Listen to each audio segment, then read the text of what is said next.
नाथ की जय। सुदृष्टि तरंगिणी नाम का ग्रंथ पंडित टेकचंद जी कृत।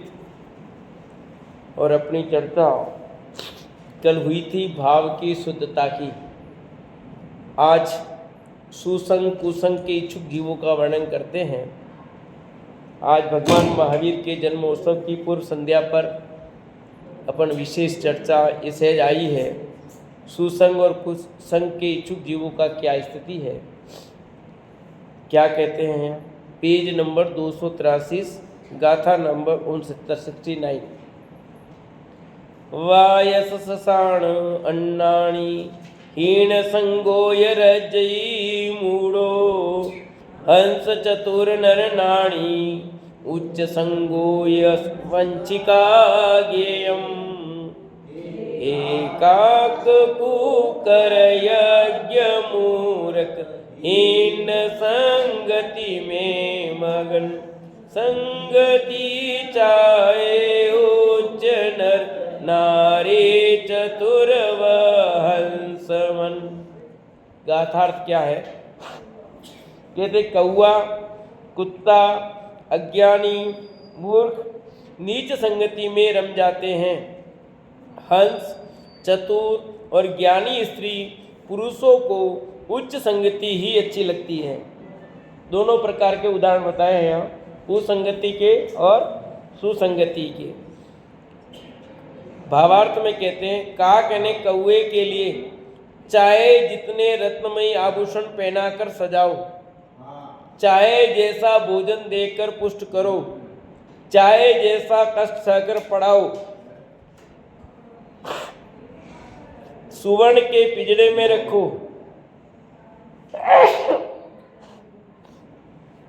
इत्यादि रूप से चाहे जितना लाड़ करो, तथापि ये काक जब भी हाथ पिंजरे से छूटेगा तभी अज्ञानी नीच, ये पंखा बंद कर दो, ये अज्ञानी नीच स्थान में ही जाकर बैठेगा। अपने समान काकों के बीच में जाकर ही बैठेगा। नहीं, खाली यही बंद करना, ये बंद करना।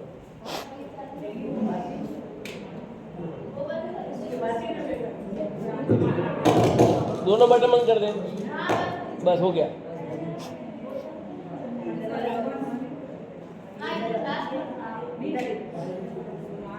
ठीक है, क्या कहते हैं, कौए का उदाहरण दिया। कौआ को आप कितना भी सजा दो, सुंदर से सुंदर आभूषण पहना दो, बढ़िया से बढ़िया भोजन दे दो उसको, भले चाहे जैसा कष्ट सहकर उसको पढ़ाओ, मेहनत करो उसके साथ, पर उसमें बदलाव आएगा क्या? कि नहीं आ सकता। सुवर्ण के सोने के पिंजरे में रख लो भले उसको, तो बदल जाएगा कि नहीं बदलेगा? चाहे जितना लाड़ करो उसको, तथापि ये काक जब भी हाथ या पिंजरे से छूटेगा तभी अज्ञानी नीच स्थान में ही जाकर बैठेगा, खोटे जगह जाकर के ही बैठेगा। क्यों? क्योंकि इसकी आदत ऐसी है, अपने समान काकों के बीच जाकर ही बैठेगा, बदल नहीं सकता ये। क्यों नहीं बदलेगा? ढूंढ दे ना, उसका स्वभाव है, मूर्ख है, कुसंग है, उसकी आदत कुसंगति की पड़ गई, तो वो कैसे बदलेगा बताओ? तो जिसकी जो आदत होगी, और हम चाहते हैं बदलना। पहले आया था कुत्ते की पूंछ, आया था उदाहरण के नहीं? कुत्ते की पूंछ को आप चाहते हो सीधी करना, क्या हो जाएगी? क्यों नहीं हो सकती? सांप को सीधा चलाना चाहते हो आप, चलेगा क्या वो? उसकी चाल टेढ़ी है तो वो वैसे ही चलेगा, नहीं चलेगा। तो ऐसे ही यहां पर बता रहे हैं सब उदाहरण से। कुत्ते को चाहे जितना अच्छा भोजन कराओ, उसके तन पर अनेक अच्छे आभूषण पहनाओ, पालकी रथ की सवारी में घुमाओ, विविध बिस्तर गद्दी जाजम पर रखो, इत्यादि अनेक अनुकूल परिस्थितियों में रखो, तथापि जब यह डोरी से छूटेगा तब ग्राम के अन्य कुत्तों के साथ रमने लगेगा तथा कचरा गृह में जाकर बैठेगा। इसका ऐसा ही स्वभाव है। आया ख्याल में कि नहीं? कि कुत्ते को आप बढ़िया से बढ़िया अपने एयर कंडीशन में रखो, अपनी बढ़िया मर्सिडीज कार में बैठाओ, हैं, और तुम खुद उसकी लेटरिन साफ करो, उसको नहलाओ, सब करो, पर जब आप उसको छोड़ोगे वो कैसी जगह जाके बैठेगा? है? उसकी जो आदत है वही में रहेगा कि नहीं रहेगा? वो बदल जाएगा क्या? नहीं बदल सकता। तो जिसकी आदत कुसंग की है वो कुसंगति में बैठेगा, और जिसकी आदत सुसंगति है वो सुसंगति में बैठेगा। तीसरा उदाहरण, अज्ञानी को चाहे जितना समझाओ पढ़ाओ तथापि इसकी अज्ञानता नष्ट नहीं होती। इसका ऐसा सहज स्वभाव ही जानना। अज्ञान के भी अनेक भेद हैं, उनमें से एक अज्ञान तो ऐसा है कि धर्म कर्म की अन्य कला सब कुछ जानता है, अनेक भेदभाव समझता है, परंतु शास्त्र पढ़ने के ज्ञान से रहित है। किसी पूर्व कर्म के योग से श्रुति ज्ञानावरण कर्म का उदय होने के कारण संस्कृत प्राकृत देश भाषा आदि के शास्त्रों को पढ़ने का ज्ञान नहीं है, अतः इसे अज्ञान कहते हैं।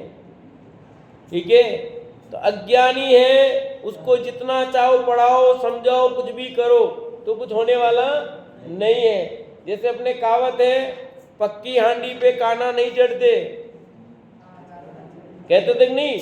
हम जब साक्षरता अभियान चलता था तो घर घर जाते थे पढ़ाने के लिए, बूढ़ों को पढ़ाना, 35 साल से ऊपर वालों को बुला बुला के पढ़ाओ, तो उनके बिस्तर खींच के जगाते थे, पढ़ाते थे। तो वो यूँ कहते, गुरुजी था फालतू में मेहनत कर रहा हूँ, कभी पाकाहाना में काना चढ़े था बताओ। अब माँ बूढ़ा टंडा भैया माने बढ़ाना चाहिए, मैं कहीं बढ़ूंगा, मेरे को माँ उल्टा काम कर रहा, मैं तब पाकाहाना में खाना चढ़ा ही दूंगा, थक आओ तो सही है। तो उससे हुआ तो कुछ नहीं, इतना जरूर हुआ, वो भले पढ़े नहीं पढ़े, पर उनकी मान्यता में ये बात आ गई कि हमारे बच्चों को पढ़ाना चाहिए। तो आज पूरी नई पीढ़ी पढ़ रही है, वो तो नहीं पढ़े, भले खाना पूर्ति जो भी करनी थी किया, कोई खास फर्क नहीं पड़ा। हम रात को जा जा करके आते रहे, जगते रहे, पत्थर खाते रहे, रात के 10-10 बजे घर पे आते थे, कोई पत्थर मारता था, कोई कुछ करता था, पर सरकार का काम था, हमको भी करना था, जो करते थे प्रयास करते थे, परंतु मुश्किल है काम। यहाँ लिखा ना, अज्ञानी को बहुत मुश्किल है, अज्ञानी को फायदा नहीं है। अज्ञानी भी अनेक प्रकार के होते हैं। इसमें पहला बताया चोपसम ज्ञान के कारण कि शास्त्र पढ़ने का ज्ञान से रहित है, वो पूर्व कर्म के योग से श्रुत ज्ञानावरण कर्म का उदय होने के कारण वो नहीं पढ़ पाता है। दूसरा एक अज्ञानी ऐसा है जिससे उसे शास्त्र पढ़ने का ज्ञान तो है, परंतु योग्य अयोग्य, भला बुरा, पुण्य पाप, हित अहित इत्यादि शुभाशुभ विचार से उसका हृदय रहित होता है। जैसे तोता को पढ़ाकर पंडित किया, उस तोते को जैसे काव्य छंद पढ़ाओ वैसा पढ़ लेता है। उसे ऐसा पढ़ाकर तैयार किया कि उसका पढ़ना देखकर अन्य जन प्रसन्न हो जाए, तथापि उसके मुख के सामने उंगली करने पर काट खाता है। पिंजरा खोल देने पर कुछ विचार किए बिना ही उड़ जाता है। मैं इस रत्न पिंजरे में अच्छा अच्छा भोजन पान करता हुआ सुखी हूँ, इन्होंने मुझे पढ़ाया इत्यादि सब कुछ भूलकर ये अज्ञानी तोता पिंजरा छोड़कर चला जाता है। वो कोई विचार नहीं करता है, वो अपने हाल में है। ऐसे एक वो अज्ञानी है जिसको बुद्धि तो है, शास्त्र पढ़ने आता है, संस्कृत व्याकरण का ज्ञान है, परंतु वो उसको भाव नहीं समझता है। गुरुदेव भले बहुत पढ़े लिखे नहीं थे, पर शास्त्रों के रहस्य को खोल दिया। आज महावीर जयंती के दिन ही उन्होंने मुंह पट्टी खोली थी। कल महावीर जयंती है, आज अपन पूर्व संध्या पर कार्यक्रम कर रहे हैं, तो उन्होंने महावीर जयंती के दिन पट्टी खोल दी थी और सही सत्य धर्म को अंगीकार कर लिया था। किसके बल पर? उन्होंने सिर्फ शास्त्र को पढ़ा नहीं था, उसको ग्रहण किया था, उसके रहस्यों को समझा था। और यहाँ जो अज्ञानी है, विद्वान तो बहुत है पर उसके भावों को नहीं समझता, उसकी गहराई को समझना नहीं चाहता, तो उसको क्या करें? यानी यूं कहो, एक तो जगा हुआ व्यक्ति को जगाना और एक सोए को जगाना, दोनों में फर्क है? जगे को कितना भी आवाज मारो नहीं बोलने वाला वो, और सोया होगा, गहरी नींद में होगा, सही में उसको आवाज मारोगे तो फटाक से बोलेगा। अंतर है कि नहीं? वही हाल है। तो ये तो वो व्यक्ति है, उसको कोई फायदा नहीं, उसको तो जैसे तोते को कितना भी पढ़ाओ, जो रट लिया वही बोलेगा, परंतु उसका भाव पता नहीं है। और वो कहानी सुनाई रखी आपको, कौन सी? शिकारी आए तब उड़ जाना। उस तोते को कोई भाव वासन तो था नहीं, है ना? ऐसे यहाँ पर भी बहुत विद्वान है संस्कृत व्याकरण के, व्याकरण के आदि के, परंतु उसका गहरा भाव पता नहीं, अर्थ व्याख्या सब कर लेते हैं, पर रहस्य क्या है अंदर में, तो तोते वाली बात है। कुछ ऐसे मूर्ख भी है जो संस्कृत प्राकृत आदि के अनेक शास्त्र पढ़ना जानते हैं, परंतु कसाय सहित, महामानी, पाप के भय से रहित, पुण्य के फल की चाह से रहित, अपने हित अहित रूप भाव नहीं समझते हैं। इसके काम क्रोध लोभ अधिक होने से ये पढ़ा हुआ अज्ञानी कहलाता है। शुभाशुभ विचार से रहित और अक्षर ज्ञान से रहित को भी अज्ञानी कहते हैं। सुख दुख के स्थान भेद को नहीं समझने वाला एक बालक के समान अज्ञानी होता है वो। अब शास्त्र पढ़ना जानता सब, पर पुण्य पाप का रहस्य क्या नहीं समझता है, कसाय से तल्लीन है वो तो। अक्षर ज्ञान रहित वाला अलग है, इसको अक्षर क्या पाप के भय से रहित और पुण्य फल की चाह से सहित, हाँ होना ऐसा चाहिए, पाप के भय से रहित पुण्य फल की चाह से सहित होना चाहिए। तो वो पुण्य पाप का रहस्य क्या है समझता था ही नहीं वो,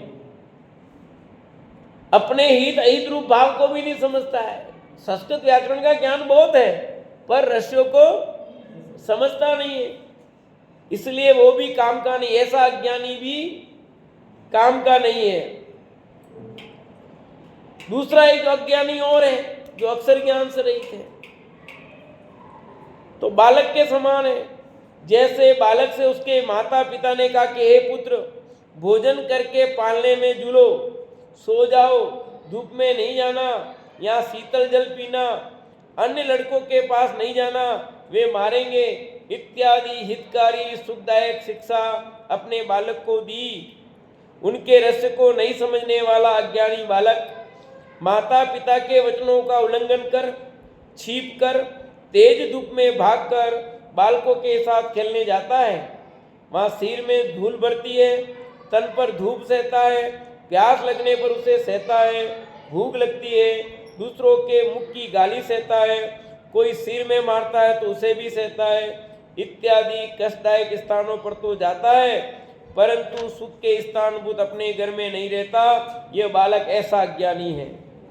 ठीक है, माता पिता ने जो आज्ञा दी वो नहीं समझता है, वो कि कहते होंगे चलो, तो ऐसे जिनेंद्र भगवान ने आज्ञा दी, पंच परमेश्वरी ने जो आज्ञा दी उसका उल्लंघन करके ये अपने हिसाब से चलता है नहीं? माता पिता कौन है यहाँ? पंच परमेश्वरी। और वो अज्ञानी बालक कौन है? वो मैं। भगवान महावीर ने जो तत्वोपदेश दिया उनके नाम पर सब कुछ जयकारा बोल देंगे, पर कर क्या रहे हो? भगवान महावीर ने क्या कहा और तुम कर क्या रहे हो? सत्य स्वरूप पता नहीं है ना,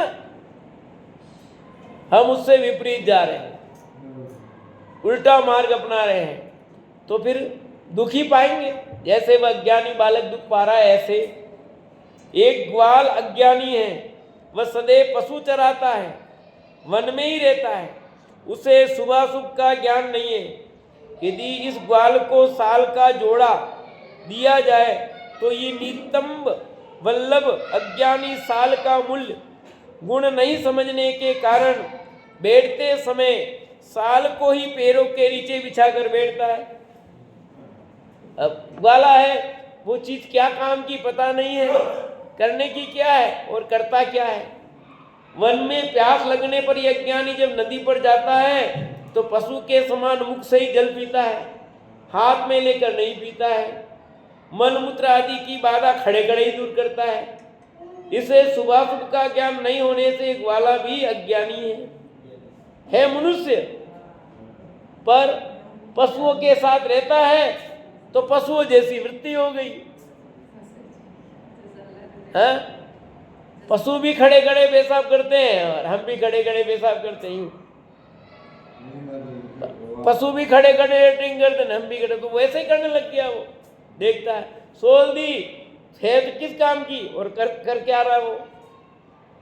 तो जिनेंद्र भगवान ने हमें उपदेश क्या दिया, किस कार्य के लिए क्या बताया और हम क्या कर रहे हैं इत्यादि। उपयुक्त भेद वाले सभी मूर्खों को नीच की संगति अच्छी लगती है। उस संगति में जाते बैठते बोलते ने लज्जा आती है। समझ आ गया कि नहीं? तो उपयुक्त भेद वाले सब मूर्ख हो गए। कितने प्रकार के हो गए सब मूर्ख? कौन कौन आया? सबसे पहला मूर्ख कौन सा आया? पहला कौन आया था? कौआ। दूसरा कौन आया था? कुत्ता। तीसरा कौन आया? अज्ञानी। ठीक है। और चौथा कौन आया? बालक। पांचवा ग्वाला, वो अज्ञानी में शामिल है। इत्यादि उपयुक्त भेद वाले सभी मूर्खों को नीच संगति अच्छी लगती है। उच्च संगति में जाते बैठते बोलते इन्हें लज्जा आती है। जैसे किसी सज्जन व्यक्ति का पुत्र होली के दिन अपना मुख श्याम यानी काला बनाकर नीच संगति वाले मनुष्यों के साथ प्रसन्न हो रम रहा था, स्वच्छंद खेल रहा था। वहां से किसी सज्जन मनुष्य के निकलने पर यह लज्जावश छिप जाता है। काला मुख कर लेने के कारण भली संगति में से लज्जा आती है। उसी प्रकार इस अज्ञानी को सुसंगति में जाते हुए लज्जा आती है।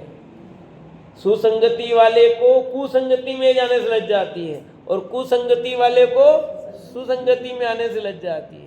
जैसे कोई व्यक्ति है रोज मंदिर जाता ही नहीं है और कभी मंदिर आना तो उसको कैसा लगता है? आना ही नहीं जाता वो। नहीं सब देखेगा, हमारी तरफ ही देखेगा, आना से मुँह नहीं आऊँ कहते हैं। मैंने बोलता हूँ कहा मंदिर था कि देखो मुँह मंदिर आऊँगा 50 सब लोग मन ही देखेगा, आना वास्ते मुँह मंदिर आऊँ नहीं। अरे मैं क्या एक दम देखेगा तो 50 रोज आवा वर जाओगे 50 कोई नहीं देखेगा।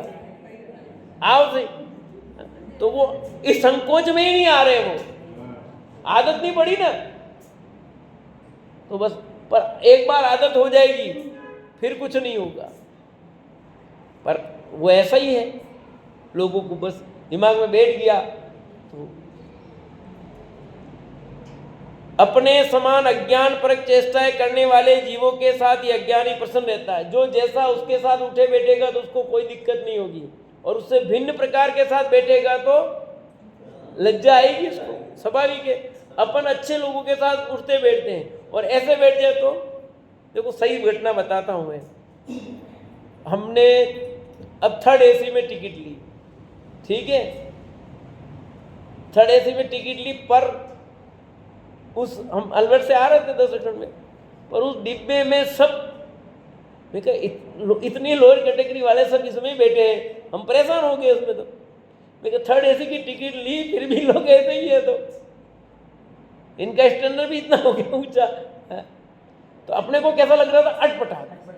अपने का अच्छे उसमें बैठेंगे पर चक्कर गड़बड़ हो गया। तो अब बैठे तो हैं वहां, पर वो इतनी पूरी गंदगी कर रखी थी उन लोगों ने, पूरे डिब्बे में गंदगी गंदगी, इधर खाएं इधर डालें, इधर पूरा पूरा, उधर बिहार साइड से आ रही थी वो पूरा पूरा डिब्बा। अब मैंने उसको फोन करके उसको बुलाया, मैं इतनी गंदगी सफाई, तो वो 3 बार आया, वो हमारे वहाँ उसमें करके फिर चला गया कि ये तो रोज करते हैं गंदगी, बार बार हम सफाई करेंगे क्या? तो ये होता है। तो जो जिसके साथ उठता बैठता उसके साथ उसको कुछ नहीं लगता है। अब अपने को तो अटपटा लगे ऐसी गंदगी में कैसे बैठे, और वो उसी में रहते हैं उठते बैठते हैं तो उनको कुछ नहीं लगता है। अब उच्च संगति अच्छे लगने वालों का वर्णन करते हैं। महासमुद्र के निवासी मोती चुंगने वाले, उज्जवल बुद्धि से रहित, नहीं रहित लिखा है, सहित लिखा है, देखो वापस पढ़ो, सहित लिखा, अच्छा ठीक है। उज्जवल बुद्धि से सहित, निर्मल नीर पीने वाले, अच्छे स्थान पर रहने वाले, सुबुद्धि, महासुंदर शरीरधारी, हंस को उच्च स्थान ही अच्छा लगता है। हंस को कभी भी हल्का स्थान पसंद नहीं है, वो तो क्षीर निर्विवेकी है ना। हंस क्या करता है?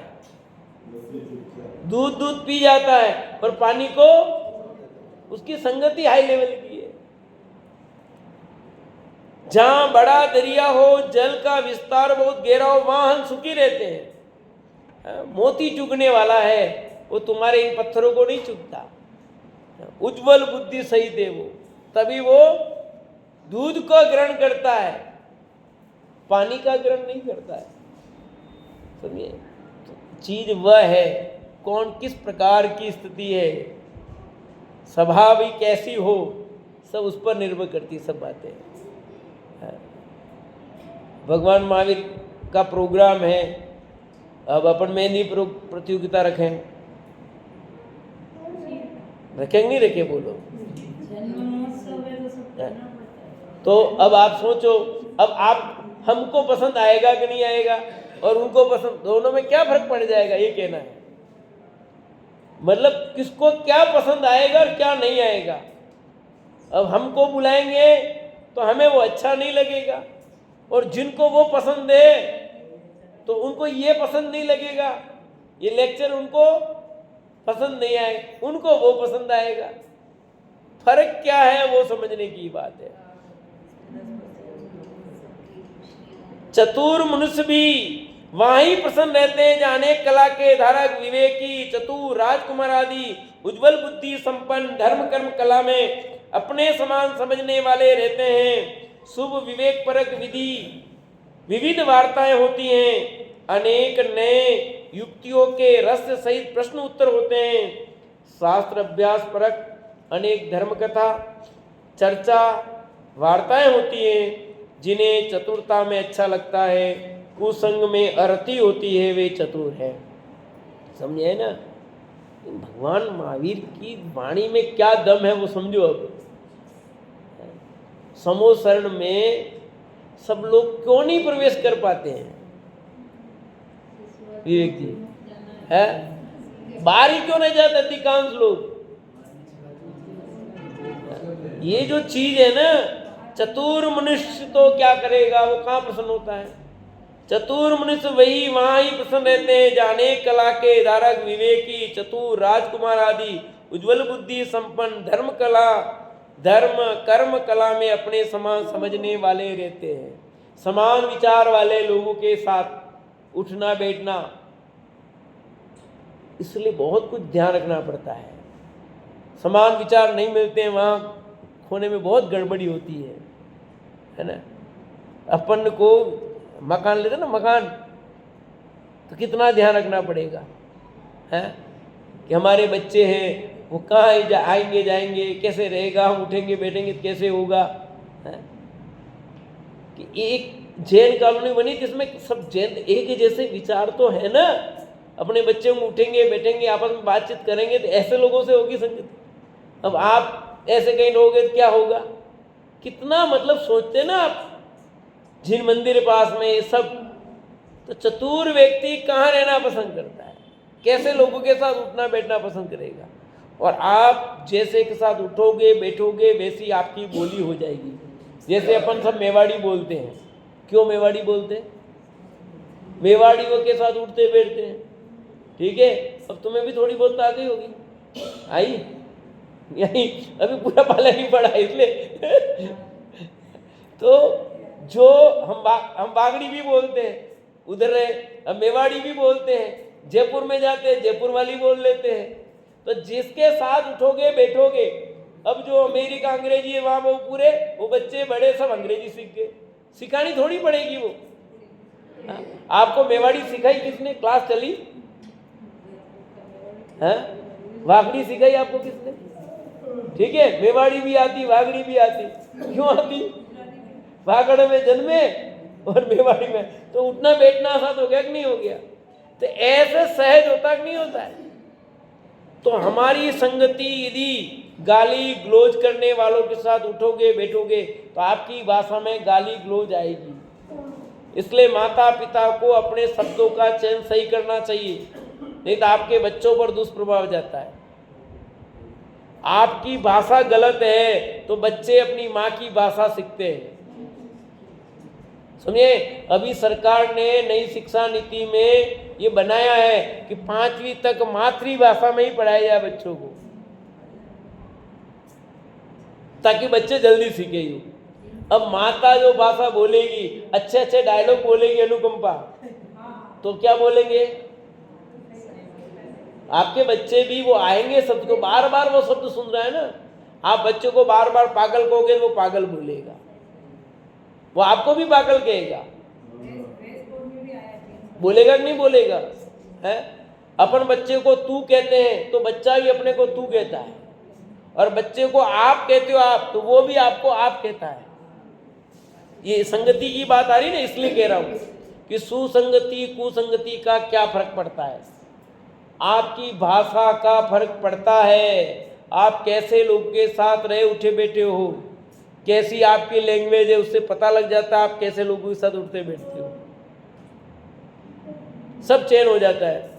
कोई आता बाहर से, हम पता लगा लेते ये बाहर का, हम बोलते आप ये लैंग्वेज नहीं मिल रही यार, उधर क्यों है। अब बस में जाते हैं फटाक से ये तो अपने वाला है, ये अपने वाला है। हॉस्पिटल में जाए वो जरा सी बात फोन पे करते समझ लेते यहाँ, फिर हम पूछ लेते कहाँ के भैया, तो कहते बांसवाड़ा का हूँ, डूंगरपुर का, फलाना, पकड़ में आ जाता ना। यूपी का होगा, यूपी का पकड़ में आ जाएगा, जो भी होगा उधर आ, उसकी टोन से पकड़ में आ जाता ना। ऐसे संगति से सब पता लग जाता है भैया। धर्मात्मा को वे ही धर्म के उच्च स्थान प्रिय लगते हैं जहां पापनाशक, पुण्यकारक, प्रथमानियोग, कर्णानियोग, चरणानियोग, द्रव्यानियोग की कथा वार्ता होती है। धर्मात्मा को धर्म स्थान अच्छे लगते हैं जहां पर चारों अनियोग की चर्चा होती हो। समझे कि नहीं? जहाँ अनियोग की चर्चा ही नहीं है, जिनवाणी का अभ्यास ही नहीं है, साथ सभा ही नहीं है, उसको वहां वो अच्छा नहीं लगता है। धर्मात्मा को वही स्थान अच्छे लगते हैं जहाँ विविध मतांतरों के रसई तत्व के भेदों का निर्णय होता है, जिससे मोक्ष मार्ग ज्ञात होता है, संसार भ्रमण छूटता है, परभव में सुख होता है, बंधे पाप नष्ट होते हैं इत्यादि उच्च स्थान में जो प्रसन्न रहते हैं वे ज्ञानी हैं। कौन ज्ञानी का है? कि जो ऐसे उच्च स्थानों में प्रसन्न रहते हैं, संसार भ्रमण छूटता है, परब्रह्म में सुख होता है, बंधे पाप नष्ट होते हैं, वो उच्च स्थान है। देखो एक बात याद आ गई कहता हूं, मंदिर को समस्रण का रूप का है। समस्रण का रूप का है कि नहीं का है? सहमत हो आप जिया जी? पीछे जिया जी, मंदिर को समस्रण का रूप का सहमत हो या नहीं? दिनेश जी सहमत हो कि नहीं? सहमत हो कि मंदिर को समस्रण क्यों कहा? मंदिर में किसकी प्रतिमा विराजमान होती है? तीर्थंकरों की मुख्य रूप से। बाकी मुख्य रूप से तीर्थंकरों की, आदिनाथ 24 तीर्थंकर जो भी हो, मुख्य रूप से किसकी होती है? और तीर्थंकरों की। तो समोसरण का रूप है मंदिर। तो समोसरण में मुख्य विशेषता क्या होती है? समोसरण की मुख्य विशेषता क्या है? दिव्य धनी। तो जिस मंदिर में दिव्य धनी न खिलती होता, प्रवचन न होता, स्वाध्याय नहीं होता हो, तो मंदिर का रूप कैसे हुआ? आया ख्याल में कि नहीं? मंदिर तो समस्रण का रूप है, और समस्रण मतलब भगवान की कितनी बार दिन में? 3 बार। तो जिस मंदिर में भगवान की वाणी न खिलती हो, स्वाध्याय नहीं होता हो, तो मंदिर कैसे रहेगा? फिर आप आए, विराजमान कर दिए, दर्शन करके चले गए, वो तो फिर समस्रण का रहा। फिर वो तो सामान्य अरियन तो होते हैं, दर्शन किए, वो वाली बात होगी। तीर्थंकर की तो दिव्य धनी कीर्ति है, और दिव्य धनी का लाभ यानी स्वाध्याय का लाभ नहीं दिया तो आप समुद्र में गए कहाँ, मंदिर गए कहाँ, फिर गए क्या? इसलिए आपने बालबोध पाठमाला एक पढ़ाया था, कुछ ने नहीं पढ़ा अलग बात, तो सबको पढ़ाया है। उसमें देव दर्शन की विधि आती है, और देव दर्शन की विधि में एक बात लिखी है। क्या लिखी? उसमें क्या बात आई? भगवान के दर्शन तो किए अपने, दर्शन करने के बाद भी क्या लिखा गया? वहाँ प्रवचन हो रहा हो तो प्रवचन सुनना चाहिए, और नहीं हो रहा हो तो स्वयं करना चाहिए, और उसके आगे फिर बैठकर तो तब जाके देव दर्शन की विधि पूरी होती है। यहाँ तो आए गए, हो गई देव दर्शन की विधि पूरी, दिनेश जी की नहीं हुई है?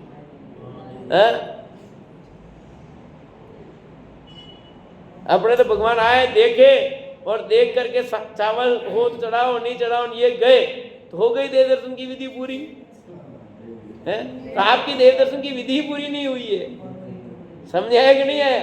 तो यहाँ पर सुसंगति की बात आई है ना, तो हमें तीर्थंकरों की संगति क्यों करनी है? मंदिर में आए ना तीर्थंकर की संगति की, क्योंकि कि उन जैसा बनना है हमें। ये लिखा नहीं यहाँ, उच्च स्थानों में से जो प्रसन्न रहते हुए गए। ये मंदिर उच्च स्थान है, स्वाध्याय स्थान उच्च स्थान है, तीर्थ स्थान उच्च स्थान है, जहाँ जाने से पाप कटते हैं, पुण्य बनता है, और उपयोग विशेष लगाएं तो धर्म हो जाता है। इस प्रकार कहे गए सुसंगति रोचक हंस, चतुर मनुष्य और ज्ञानी पुरुषों को उच्च संग ही प्रिय लगता है, इनका यही सहज स्वभाव है। इस प्रकार है भव्य, नीच को नीच संगति प्रिय है, उच्च को उच्च संगति प्रिय है। उसके द्वारा परीक्षा कर नीच उच्च की पहचान करना, जिससे तुम्हारा भला हो, वैसी उच्च संगति में रहना मगन होना योग्य है। यहाँ खोल करके रख दिया। अब तुझे सुसंगति और कुसंगति का कैसे निर्णय करना वो बता दिया। अब तेरे को किस में रहना है? सुसंगति में, कुसंगति में? सुसंगति में रहना है तो ये है, कुसंगति में रहना है तो वो है। और जिसका जो स्वभाव है उसको थोड़ा बदलना मुश्किल है, समझे कि नहीं? तो अपने को संगति अच्छी करनी जिससे हमारा कार्य अच्छा हो, और यदि हम कुसंगति करेंगे तो हमारा कार्य अच्छा नहीं होगा। तो ये आयतन है, जो धर्मायतन है, उन धर्मायतनों में साधर्मियों की संगति करना, उनके साथ उठना बैठना, जिससे हमारा जीवन उज्जवल हो। जिनवाणी की संगति करना, भगवान के मंदिर में आकर तीर्थंकरों की संगति करना, इससे हमारा उज्जवलपना आएगा। और आप दूसरों की संगति करोगे तो फिर वैसा ही होगा। तो आज हम सब इस सुसंग और कुसंग के विचार से निर्णय करें, और कल महावीर जयंती मनाएंगे। अभी भगवान महावीर के जीवन दर्शन पर गोष्ठी है ही, उससे आप उनके बारे में जानेंगे, पहचानेंगे, अनुभव करेंगे। तो आज हम सब ये निर्णय करें कि हमें कैसी संगति करनी है, तो हम सब अच्छी संगति करें, अपना कल्याण करें, इसी भावना से विराम देते हैं।